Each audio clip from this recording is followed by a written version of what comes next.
Federal Competition and Consumer Protection Commission tasked women entrepreneurs on the right business practice and consumer satisfaction.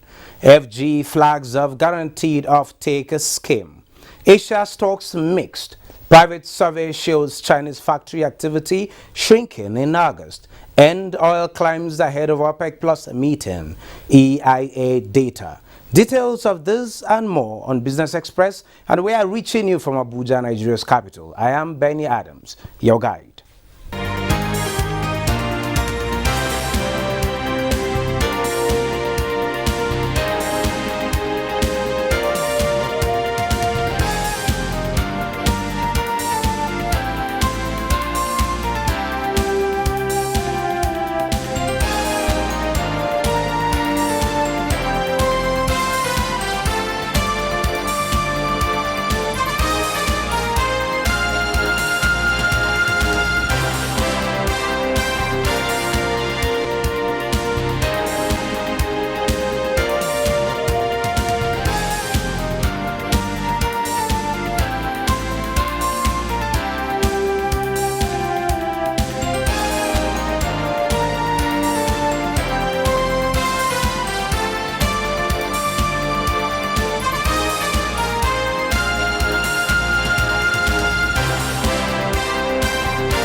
Welcome to the business side of life, and we start with a breaking news announcing a minor cabinet reshuffle by President Muhammadu Buhari. Ministers of Agriculture Mohammed Sabo Nanuno and that of Power Mama Saleh have been relieved of their positions.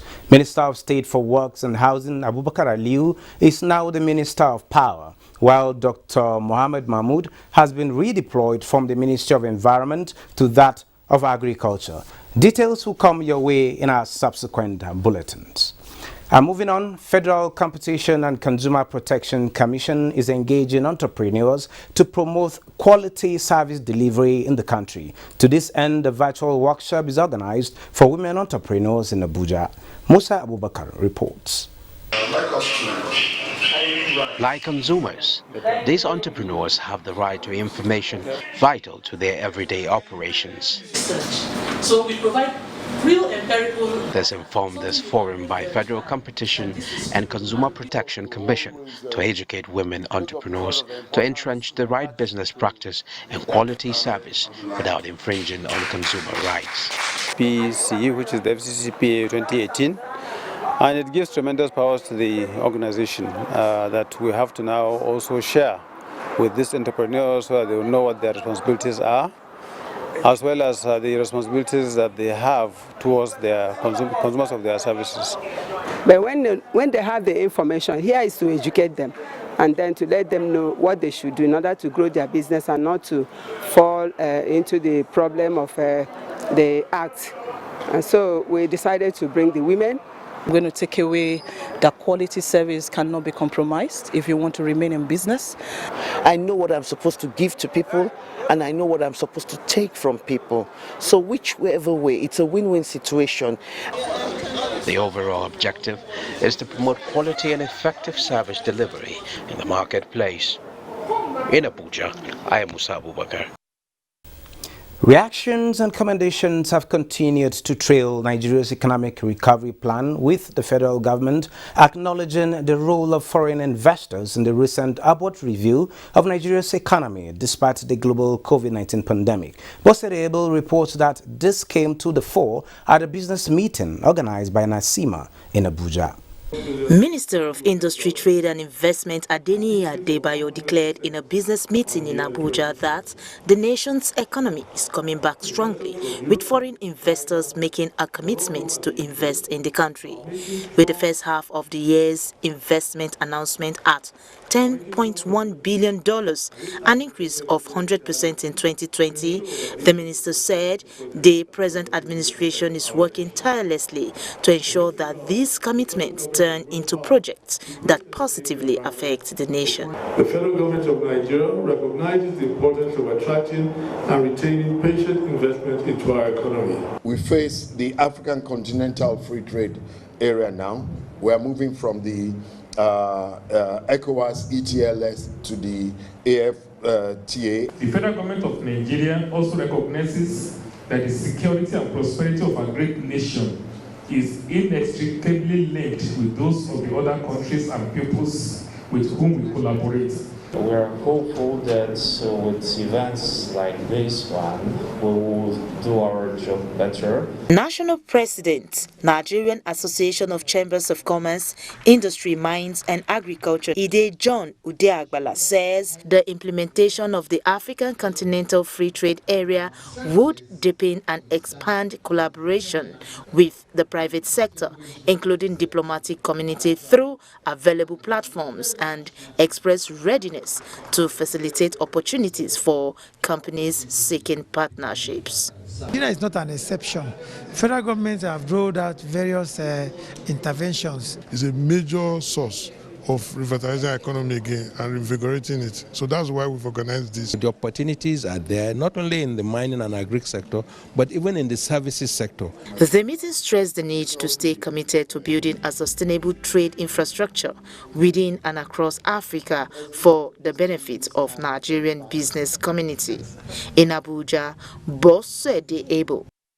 Still talking on the state of the economy, government is trying to solve the challenges of micro, small and medium enterprises in order to transform them into engines for job generation. How this can be achieved is the focus of the Development Bank of Nigeria's annual lecture 2021 held virtually. Moplang Dakok monitored it. The Development Bank of Nigeria's annual lecture series is one of the ways the bank engages stakeholders to search for solutions and influence policies aimed at addressing the constraints faced by micro, small and medium enterprises as the world tries to recover from the shocks of COVID-19 on global economy. The critical issue of access to funds still took center stage. The Development Bank of Nigeria will continue to work towards building the capacity of small businesses to ensure that we eliminate the financing constraints faced by this critical sector. Why is DBN interested in MSMEs, you may ask? It is simple, because big things have small beginnings. And according to the International Council for Small Businesses, formal and informal MSMEs make up over 90% of all businesses.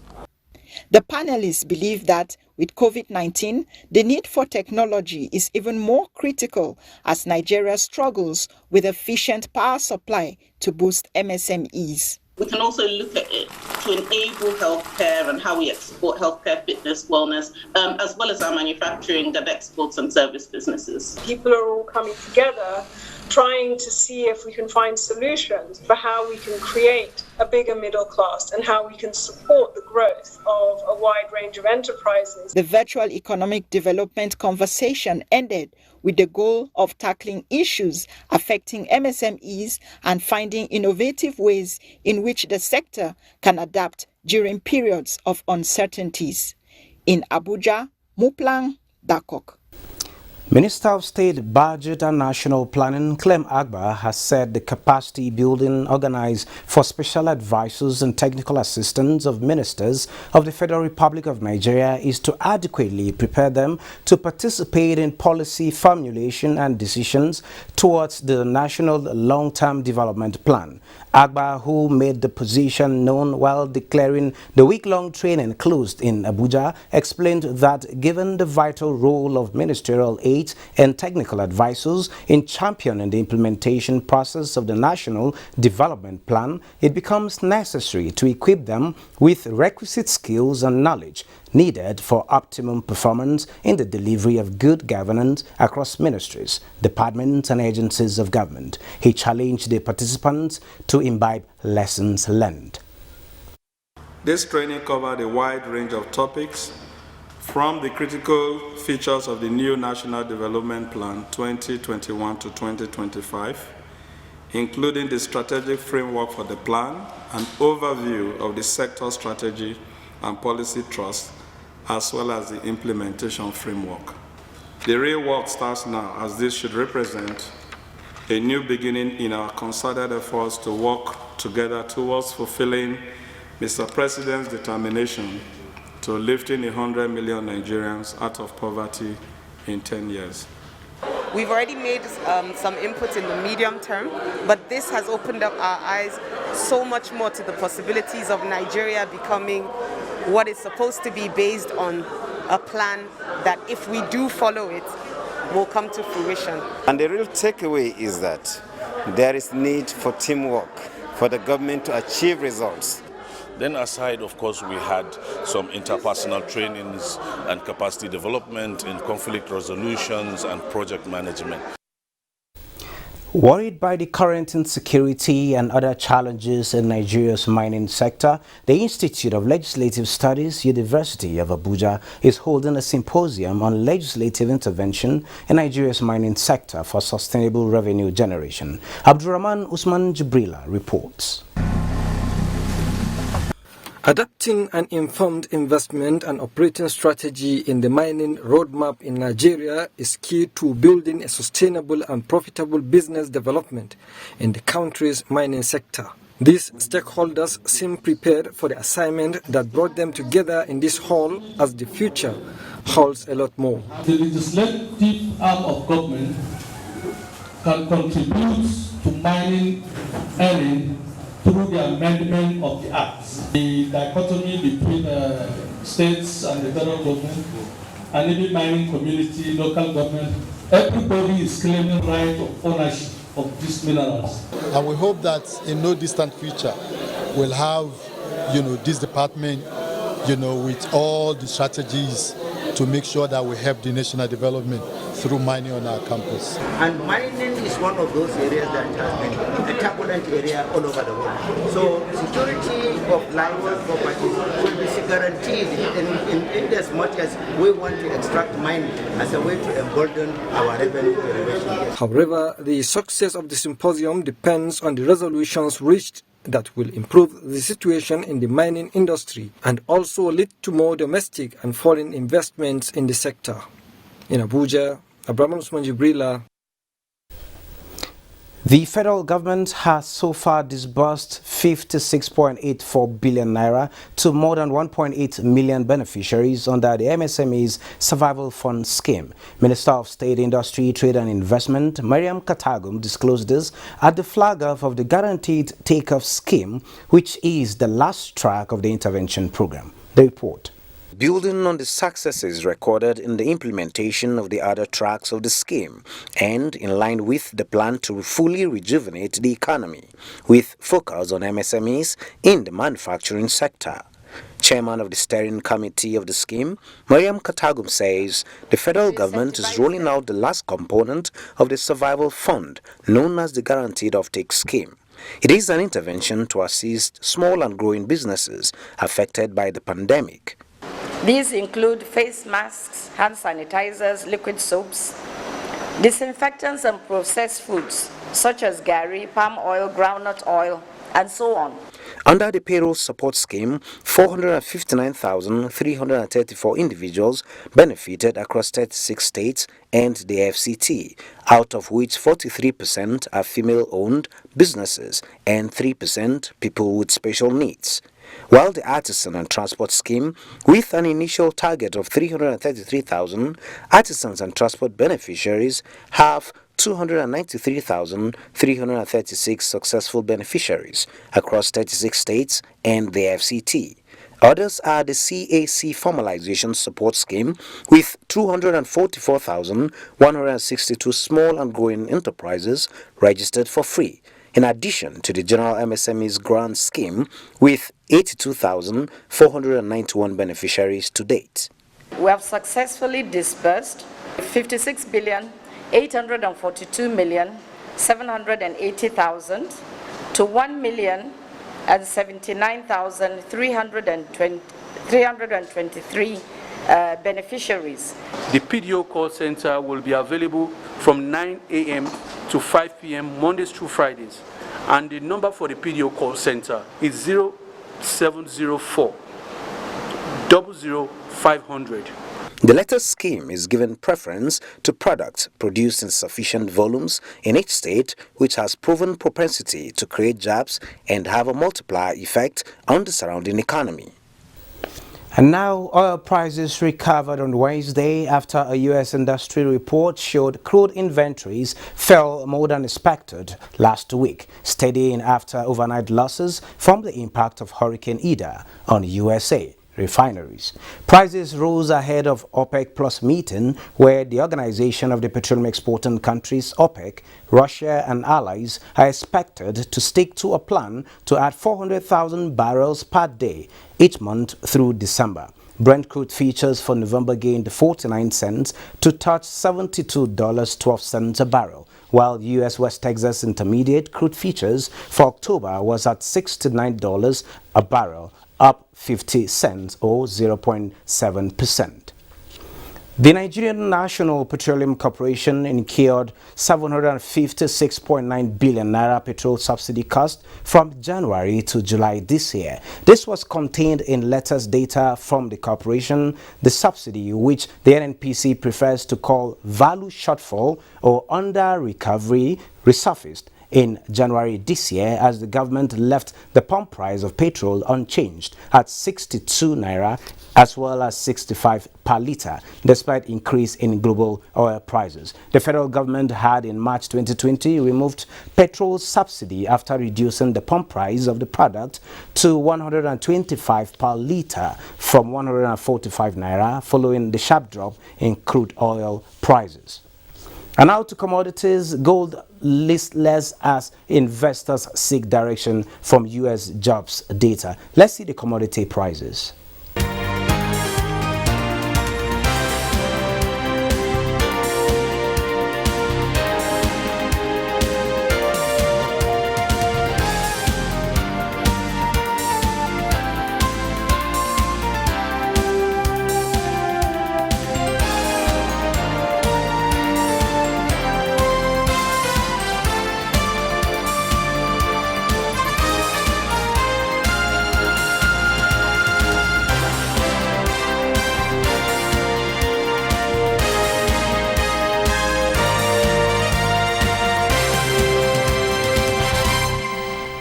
And Asia stocks mixed. Private survey shows Chinese factory activity shrinking in August. Bosede Abel has an update on global stocks. Hello and welcome to the market review. European stocks advanced on Wednesday after Eurozone inflation for August showed consumer prices increased by 3% this month from a year ago, according to preliminary estimates. This was far above expectations and the European Central Bank's 2% target. The data will put pressure on the central bank to address inflation concerns at a key meeting next week. CAC 40 was 1% higher at 6,748.2. FTSE 100 of London was 0.7% and DAX also appreciated 0.35%. Shares in Asia Pacific were mostly positive on Wednesday trading as a private survey showed shrinking Chinese factory activity in August. Mainland Chinese stocks closed mixed, with the Shanghai Composite topping 0.56% to close at 3,567.1. Hang Seng Index also topped 0.58% to close 26,028.29, and the Nikkei also appreciated 1.29% at 28,451.02 as at its final hour of trading. U.S. stock futures were higher on Thursday as the S&P 500 notched a 7-month win streak in August. The Dow Jones Industrial Average was 0.3% high, S&P 500 0.3% as well, and the Nasdaq Composite rose 0.17%. For Africa, it was mixed, with Tunisia's Tunidex, Ghana's GSA Composites, and Namibia's overall index posting gains, while South Africa's GSE Africa Top 40 dipped 0.86%, and the Nairobi's all share also depreciated at 1.82% to close 182.33. That's the global market review. I am Bosede Abel. Thank you, Bosede. And still on the markets, the Nigerian Stock Exchange is regarded by economic and financial experts as one of the rapidly growing sectors of the economy. It has been playing an integral role in the modern business world through stock trading in the markets. Bosede Abel, again in this report, tells us how the stock trading has evolved at a rapid rate in the past 2 years.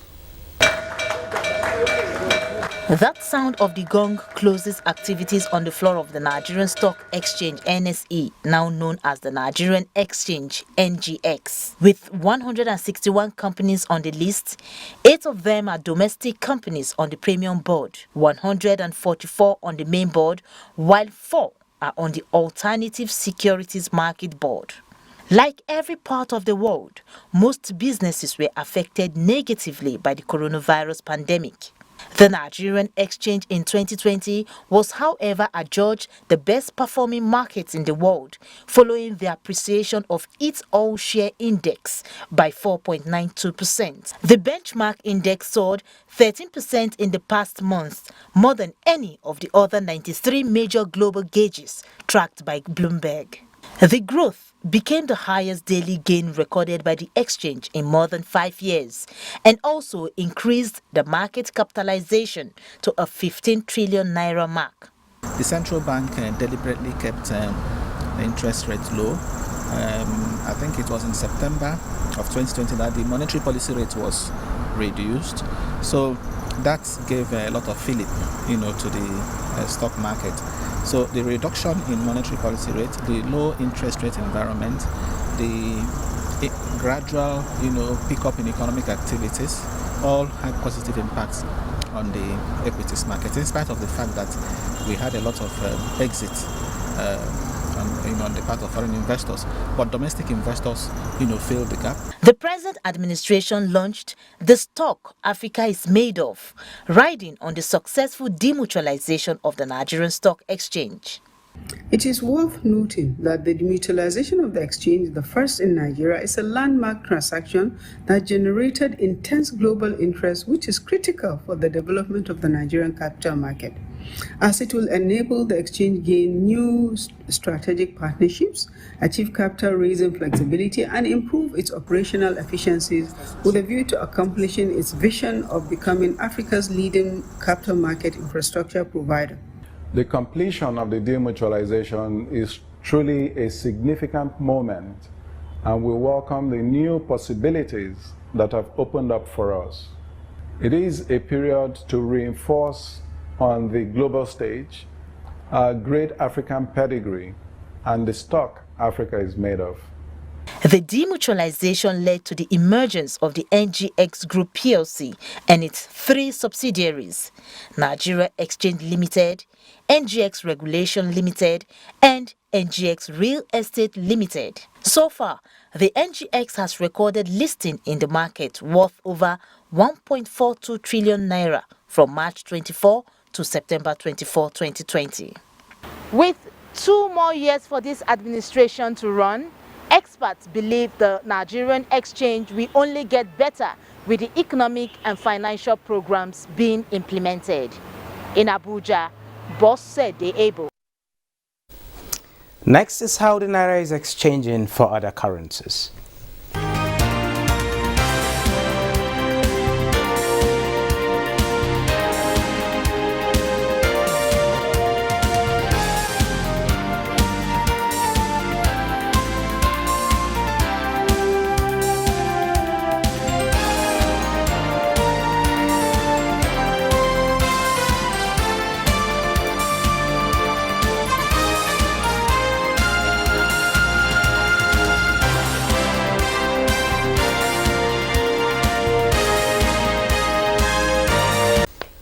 Well, that wraps this edition of Business Express. Remember to keep in touch with us by sending in your comments, observations, and suggestions. Also be informed that all previous episodes are available on YouTube on the NTA's channel. Business Express returns Thursday at 9:30 a.m. Be safe out there.